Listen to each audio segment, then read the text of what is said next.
Joel, thank you for joining me tonight. Yeah, thanks for having me. Well, simple question first, with probably a complex answer. Challenge beast, blessing or a curse? Oh, I reckon it's a bit of both, actually. Bit of sweet. Love doing the challenges, but unfortunately, it caused you to become a huge target. It changed my whole game when I first came into the house. I wanted to have like a bunch of secret alliances, and as soon as I started winning challenges and having to nominate people, I had to throw that plan right out the window, and change my whole strat essentially. So yeah, and it made things a little bit difficult in the house to make friends with everyone, considering people saw me as a big threat then. So let's break this down a bit. You won, I think, 4 out of 6 challenges, if I'm correct. Simply put, winning gives you immunity from eviction. So it's the place any housemate wants to be. However, if you win everything and you are supporting a particular group, that is going to put the biggest target on your back.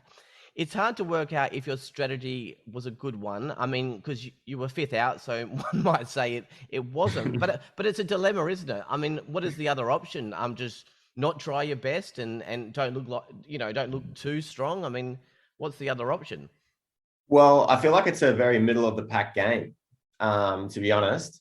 If you try your best in challenges, then you become a target. If you really set your sights on working the numbers and getting a social majority vote, then you're going to be seen as a social threat. And they go, oh, this guy's too switched on. So it's playing that little fine line there. But essentially, yeah, it was a pretty crazy way to play. It was a high risk, high reward play. And not being a huge fan of Big Brother initially and not really watching the show, I didn't really know that would be a bad play to begin with. But with my competitive nature, I couldn't help myself but to go as hard as I could in the challenges.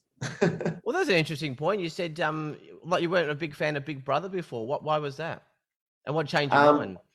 Oh, I just hadn't really seen Big Brother too much. Like I hadn't followed it when I was younger or anything like that, but I've seen a few of the more recent series, sort of bits and pieces of the challenges, and I thought they were amazing. I was like, that is cool. Every time I would see a snippet, I would break down that whole challenge, how I would approach it. If it was an endurance challenge, how I would recirculate the blood into a different part of my body, which you can see in a few different challenges that we've done. Like the planking challenge at the start, I was able to lock my arms in and then activate different parts of my arms to keep blood pumping through, that type of thing. So I could actually have that endurance. And I've always been someone who pushes myself physically and loves that sort of challenge, and especially in the mental states as well, in those endurance challenges. So as soon as I had the opportunity to go on the show, couldn't wait to jump on there and push my body to the limits. Well, let's go to that final challenge that I guess led to your undoing, holding up those doors so that the balls do not fall out. I thought that would be in the bag for you. Was it just a simple physical loss that you couldn't hold anymore? Or I was thinking, was there a mental pain happening there with Estelle? She kept saying, I'm doing it for Reggie, who was, fought her whole life, and now Estelle would fight for her. Did that actually put you off? No, I don't think it put me off at all. I was pretty set in my ways, and I jump into a whole different headset when I go into challenges. I prepare myself beforehand, and it does usually take a lot to waver me from that. But I don't know if they really show it in the challenge, but you'll see the different height boxes that everyone's standing on. Yeah. And for me to be standing up with my palms flat on the trap doors, I'm actually up on my tippy toes. Oh. And looking around at other people standing up on their boxes, they were actually flat-footed with their palms flat as well. Oh. So I'm actually up on my calves, really extending my whole body to keep it shut for the 3-hour period. Yeah. And everyone else could sort of sit into their hip. And that's one thing I saw, and it was kind of like, oh, that's a bit unfair. Like for me to be doing the same thing, I've got to be extending my whole body. So that's what actually ended up getting to me in the end, because I was looking around being like, how come they don't have the same body position that I have? Because like I've done cheerleading and stunting and that type of thing before, and a very simple technique is stacking, which is putting joints over top of joints, and you can hold that for a very long time. And the only thing is, though, my calves ended up taking me out in the end because I had been pushing up so hard with my calves that I fatigued on my legs before my arms could. And then I sort of dropped down from there. So you're suggesting maybe is it a simple, I guess, mistake from Big Brother? I mean, obviously the boxes are a different height, obviously depending on how high you are. But I suppose the idea was that you were all flat-footed and then had your palms up. Was yours just incorrect or something? I think so. I reckon so because I spoke to another few housemates and they had similar experiences where they were like, yeah, I was up on my tippy toes as well. But then other housemates were standing flat on their heels and they could actually pop a hip out to the side and relax into their body shape, if you know what I'm saying. So, yeah, I reckon that was a bit tricky to sort of dance around. But yeah, for me, I felt like I got gypped a little bit, but at the same time, Estelle still pushed herself to the absolute limits. 3 hours up there with their hands above your head. Like by that stage, you have no blood from, your shoulders up and, everything's numb. And it definitely does come down to a lot of a mind game at that stage. I think I probably could have done the 3. I mean, I'm referring to 3 minutes, not 3 hours. But geez, I mean that is hard work. Hey, they call it the scramble when you all have to go and try and sell yourselves when up for eviction. You made a super good point for the newbies. If you are the challenge beast and you go, then who is going to protect you? With Gabby, Lulu, and probably Sam headed over to the OG side, you were the only leader left for them, I guess, for protection. I suppose that's where the 5 votes came from, but I just thought that was a really good selling point. I'm surprised more people didn't follow that, because it's going to be a tough time now for the newbies. I think Taras might be the only safe one left. Yeah, I know. I kind of knew it was going to be a bit of a play for everyone. Like it was their one chance to see me go, essentially. And I think that's what blinded a lot of people in there. Tim is very convincing. He's very, mischievous and does a good job of getting in people's heads. And, unfortunately, I wasn't able to counteract that and let them, understand the full depth of seeing me go and what the consequences of that would be. But yeah, it was definitely a shame to be going at that stage, but like I still wouldn't change anything. I think the way I played was the way I had the most fun, and yeah, I would do it again the exact same way, I reckon. As silly as that may sound. Yeah. I know you know that this question's coming. The J Crew thing's got to be a question. So let's get this whole J Crew thing done and done. Everyone says there was a whole J Crew thing, and you guys were playing it down. JC even seemed annoyed in the fiction room with Sonia in your eviction episode because she kept asking about that every eviction. Now you're out of the house now, so you're safe. So those two were your brothers and you would never have nominated them, right? So there was a whole J Crew thing, wasn't there? Yeah, there was, but we didn't actually dub ourselves the J Crew. That was Sonia came up with that one, eviction ceremony, and then it stuck. And then it became a bit of a buzzword in the house and all those things. And that's why we get quite annoyed when it keeps coming up, because it was actually something that we didn't come up with. But when Sonia came up with it, we ran with it. We were like, oh, well, and Josh definitely, exposed a lot of that and a lot of our plans, as you know, he kind of blew up and just spilled our whole plan out in front of everyone in the first eviction. But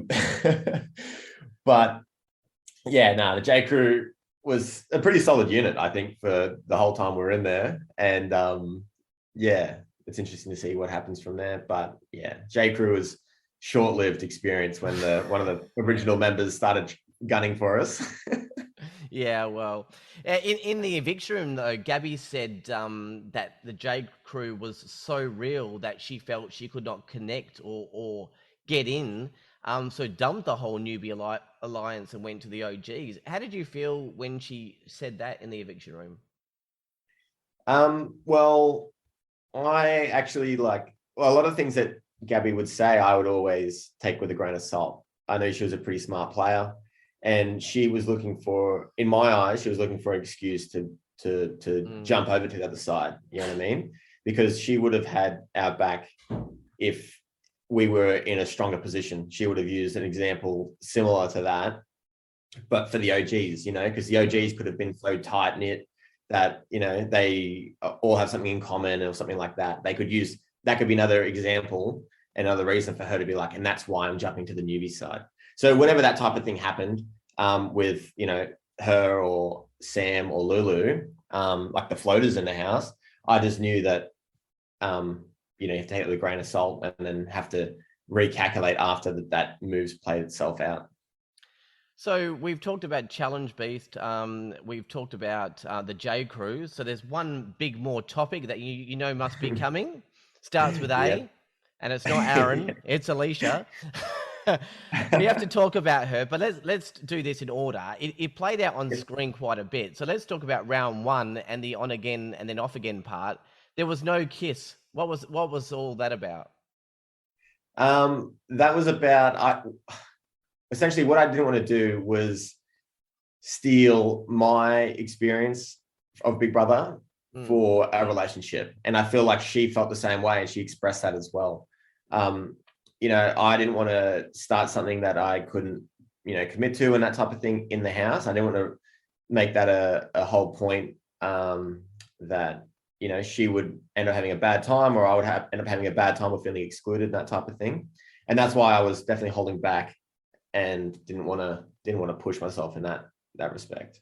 But then ultimately you changed your mind. So what changed your mind about that? I actually ended up having a chat with Farmer Dave, and he was like, you know, you need to, you know, kind of have a run at things and, you know, let things play out. And I was like, oh, okay, well, you know, I'm in here having this experience. I may as well explore it a bit more. So I think he's the one who really pushed me. And yeah, I ended up sort of making it happen. Okay.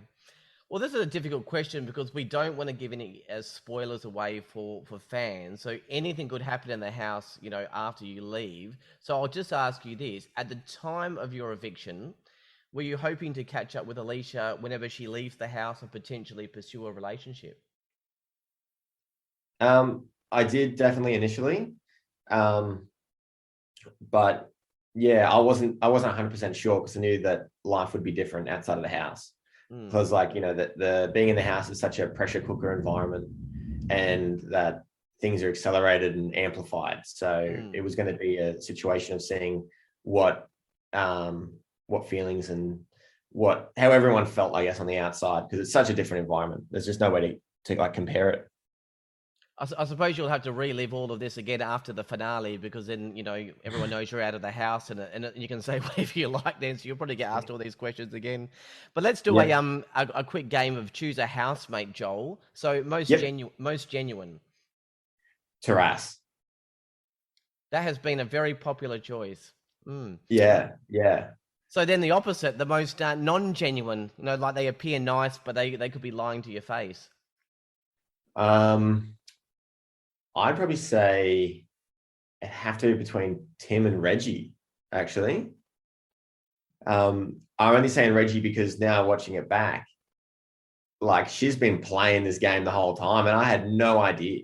Yeah. I honestly had no idea that she was, you know, wanting to pull big moves and make a play and all this sort of stuff. I thought she was just little old Reggie scooting around in the pool and tripping over the dishwasher and all this sort of stuff. But she was playing hard, and yeah. She's an OG winner. She's a seasoned performer.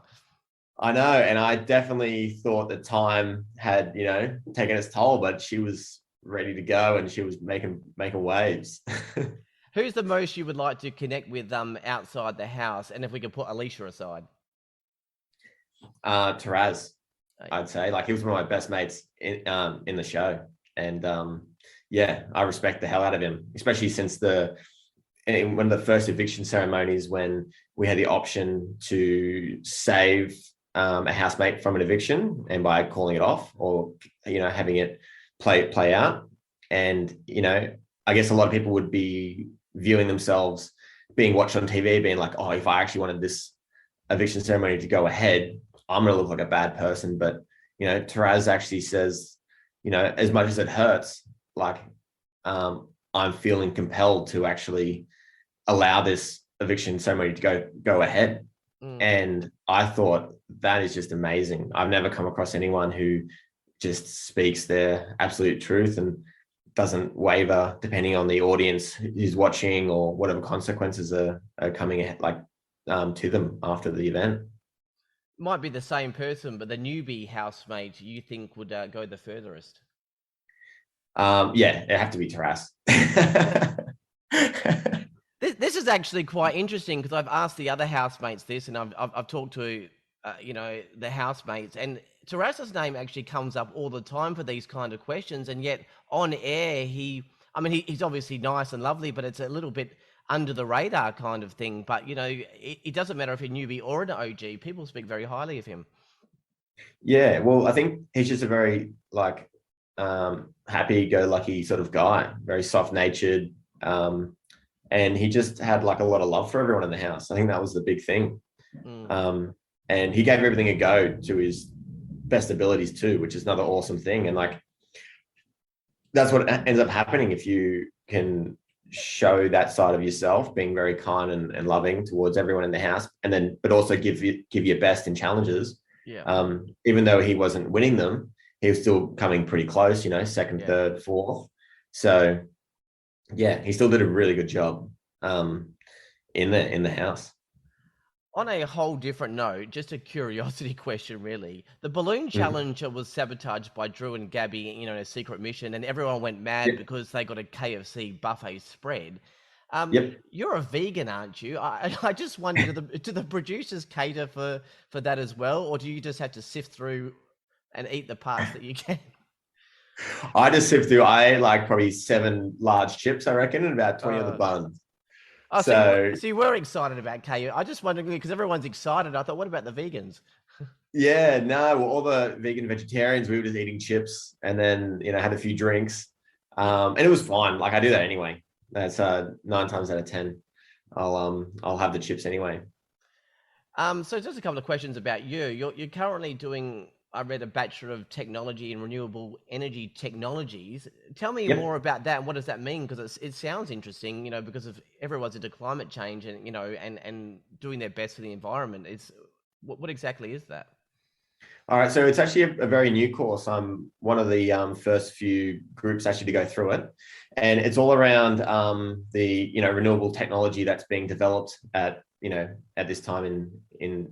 It's all about it's all about renewable technology, right? So we evaluate solar panel viability for producing power. We've got wind turbines.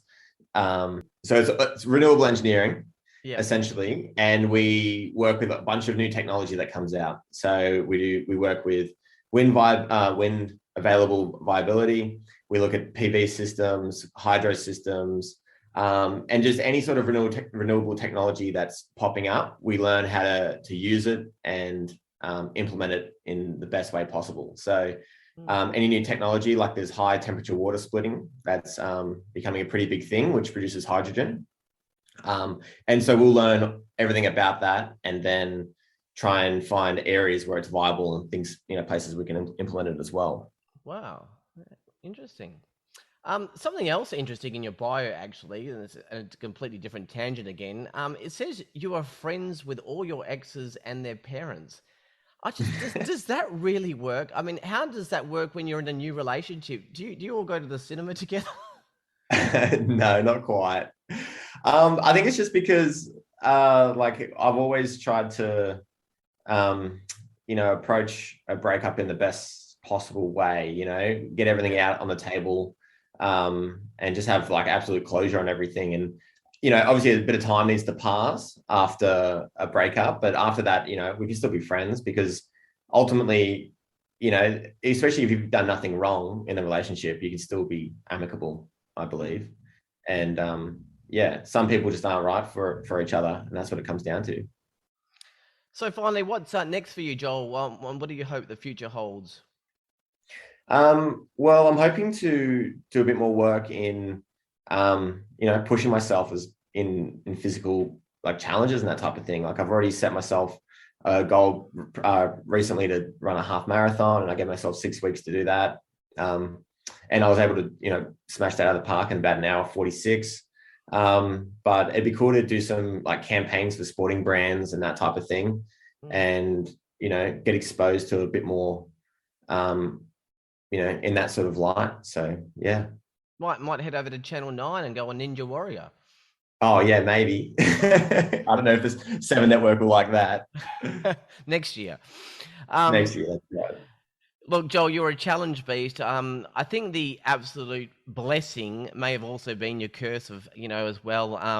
You yielded too much power in the house, but you were a great housemate. Good luck with whatever is next, and thank you for joining me tonight.